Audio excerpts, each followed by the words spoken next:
we can get David talking today. Welcome to Walter State Community College, where we are an Apple Distinguished Program 2015 through 2017, and where faculty and students are engaged in finding ways to use mobile learning to create, to communicate, and to learn in new and different ways. We hope that you will enjoy today's Periscope Spotlight and try to use at least one of the tools or practices in your own classrooms. Thanks. All right, good morning to all of you all as well. We are here with Candace Justice this morning. Hello. She was last year's Mobile Learning Fellow here at Walter State, so she's going to tell us about Camtasia this morning and kind of give us some of her ins and outs. Hey, good morning, Sally. So as you have questions or comments, please feel free to fill them in there on the chat bar, and I'll definitely stop her and ask her. So good morning, Candace. Good morning. I decided when I was invited to do this, I thought about what was important to me as a Mobile Learning Fellow. And my Mobile Learning class was a class that had the flipped classroom style, which meant that students received their lecture material via YouTube videos at home, where they could watch the lectures on their phone, on their computers, in their cars. And then when they came to class, they worked on hands-on activities using iPads. And so for me, the most pivotal part of the whole process was to be able to record my lectures in an effective and high quality way. And so to meet that need, I use Camtasia Studio. And what I'm going to do is I'm going to actually put on my headphones, and it has my little recording microphone to improve the sound quality of the videos. And while I talk, I'm actually going to do a little recording. So I have this set up to record this screen here. I'm going to press the recording video, and it tells me when it's going to start. And so you have here Camtasia Studio, and I'm talking about the pros and cons. There are other screen recording softwares, and for example, one that I use at home is called Jing. Well, these free recording softwares are useful, but they have limitations. So with things like Jing, you're going to have maybe a limit of about 3 minutes of recording time. You cannot do a whole lot of editing to the video, and the video is kind of a one shot. If you mess up, you have to delete it and start over. So for me, wanting to record a large number of lecture videos that are quality videos that I can use semester after semester, this was just really, free version wasn't enough for me. And so I use Camtasia Studio. It's a little bit more costly. You can see here we have student versions for $95, and then you come up to professional versions for as much as $250. So there is a price tag.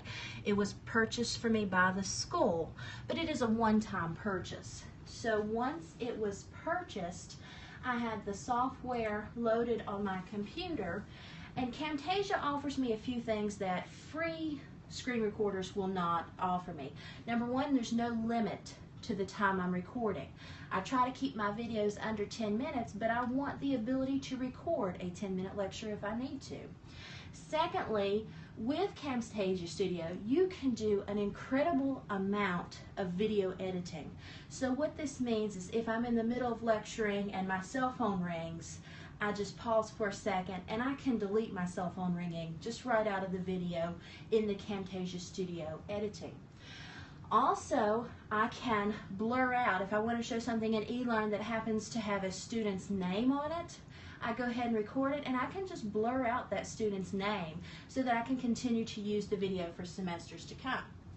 So just to show you a little glimpse of it, I'm going to press stop here. And I could watch the whole thing, but I'm going to just save it and edit it. A lot of people will say that Camtasia has a bit of a learning curve. It is definitely a bit more complicated than a free version, but I think the complexity of it comes from the fact that there's so much you can do with it. So this is the recording over here on the right side of the screen. This is the actual video. You can see all of the sound waves here at the bottom. And I can make this bigger so I can get more detailed in the recording.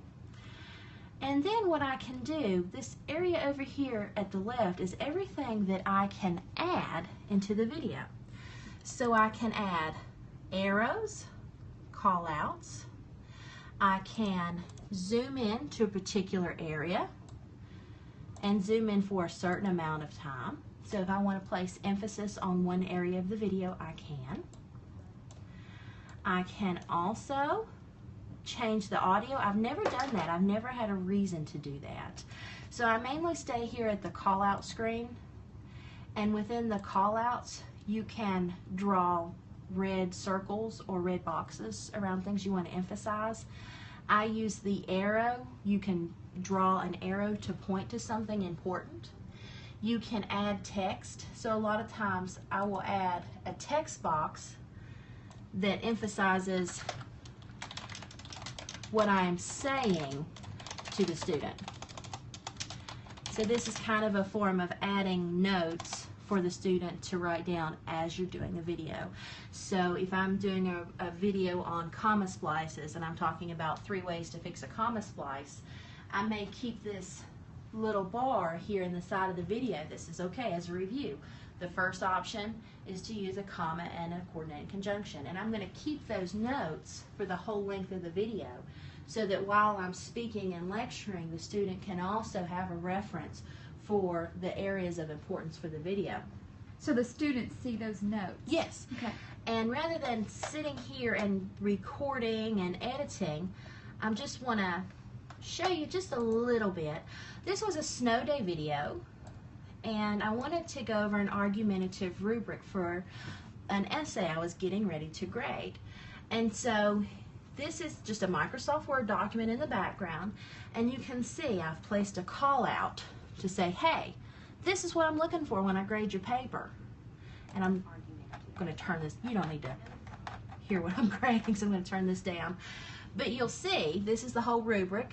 I'm pointing out the point values for each one with my red circle. I zoom in, and this is just one video. It records the whole screen, and I use Camtasia to zoom in. I'm adding text as a reminder, this is where the thesis needs to be. And then I can pan the zoom over, talk about this section. I can put notes in the side, notes in front of it. You see there's much more you can do with this than you can do with a free software like Jing. And this is something that will last for a long time. As long as I do this essay, I'll use this video. And that's what I really like about it. I spend maybe an hour creating no more than a 10-minute video. An hour is not a huge time investment, but it is time well spent. I'm creating something that I will use for at least 4 semesters. I'll use it until I switch to a new paper.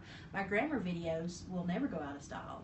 I mean, your grammar rules don't really change. Well, but the good news with this is even if something does change and you want to put something different in, you're able to go in and edit that original video, correct? Yes. You can go back to the original, you can save it different each time, and you have the choice on how you want to publish it. Now, I personally, when you're talking about the size of the video, putting the video in a learning management system that's a large size is problematic. So the easy way for me is to publish it privately to YouTube so that the students will get the link in eLearn, it goes straight to YouTube and they can watch it there. But with Camtasia, I can also have that MP4, and if I wanted to, I could put it on a CD for a student who may not have internet access at home. I could put it on a larger USB drive and send it home with the student. So I'm not limited to just online publishing with this. And I don't think you can do that with a lot of the free versions. So this is just one example. I have done over 48 videos, and I don't just use it for students anymore. I have quite a few adjuncts who I mentor, and a lot of times they will email me and ask me a question, and I pull up Camtasia, I pull up what they're questioning, and I just create a video in Camtasia, and something like that quickly done, I can throw in arrows pointing to specifically what they need to do. I can publish that in about 15 minutes. So with my student videos where I'm adding in lines and call outs, I'll spend a little bit more time. For instructor videos to just quickly answer a question, I can do 10-15 minutes on that. Okay. All right. And how do your students respond to this? You need feedback from them? They respond better to watching a video at home, and I'm saying the same thing in class that I say at home. But they respond better to being able to watch my lectures on their time, which I know they come to class, and I have, since being a Mobile Learning Fellow, taught classes that haven't been flipped, and my constant feedback for myself is I really need to flip this class. They're not paying attention to this lecture in the classroom. It's important, but if I put it on YouTube and they could watch it at home when they need it, when they're trying to write a paper, it would be more useful to them. Mm-hmm. So I am trying to create more lectures with this. But it is, I mean, a good student video will take me about an hour. And you can see here at the bottom, every time you add a call out, you choose how long you want it to stay. And so you can add as many call outs or zoom ins as you want. And this is why it intimidates people. This looks a little scary, doesn't it? It does. But it's not. This that you're seeing, all these lines here, it's just the video. That's just the video playing. And then if this, see, that's going away quicker than I want it to. I want that to stay until here. So I'm just going to grab that corner and just drag it to there. So it looks complicated, but it's really not. I did a 1-hour training. I attended a 1-hour training for this, and that was all the training I received. And would you call yourself techie? I am kind of techie. I don't think I could have been successful at this without the 1-hour training as quickly. I would have figured it out in time. But with the 1-hour training, I learned how to use the call outs and how to navigate this area down here. And then I think the rest of the program is pretty intuitive. And I think that the college probably paid about $200 for me to have this program, and they purchased for me probably about 6 years ago. It's been quite a while, and it updates itself. So once it was purchased, I don't have to purchase any add-ons. I have it, and it just updates, and it's paid for itself in the videos I've done over the 6 years. All right, let me ask this. What about the headphones? What kind do you use? This is, I purchased this myself, which you can probably see it's not well treated. This is a Logitech. Okay. And where did you get those at? Walmart, $20. Okay. All right, so nothing fancy on. No, but it's meeting the needs of what you use them. I've done both. There have been times where I've taken my laptop home, left this here, I needed to record something, and I just used the internal mic in the laptop. It still records, but you hear a little bit of that fuzz in the background. You'll hear the fan on the laptop. And there's also, I find there's echoey, almost like an echoey sound in there. So it works, but something like this with just a cheap, it's not really about the headphones, it's about the microphone. Mm-hmm. Cheap microphone will give me crystal clarity that I don't receive when I don't have it. And I tell you this, probably the hardest part of any screen recording that you do is understanding that you cannot change your accent. You have to, I had to acknowledge that I'm from West Virginia, and no matter how I try to sound, I sound like I'm from West Virginia. I think we're our worst critics. Mm-hmm. And after you accept this is the sound of your voice and this is your accent, and stop re-recording it to try to get your accent out, it's more effective. Let me ask this, closed captioning. What I do, and I'm pretty fortunate, not all people have this, YouTube has a closed captioning service, and it will automatically close caption, and you have to go back and listen to it and just make sure it's accurate. The problem for me is that as an English teacher, it has to be grammatically accurate or I will die. So the time-consuming area for me is going back and making it grammatically correct.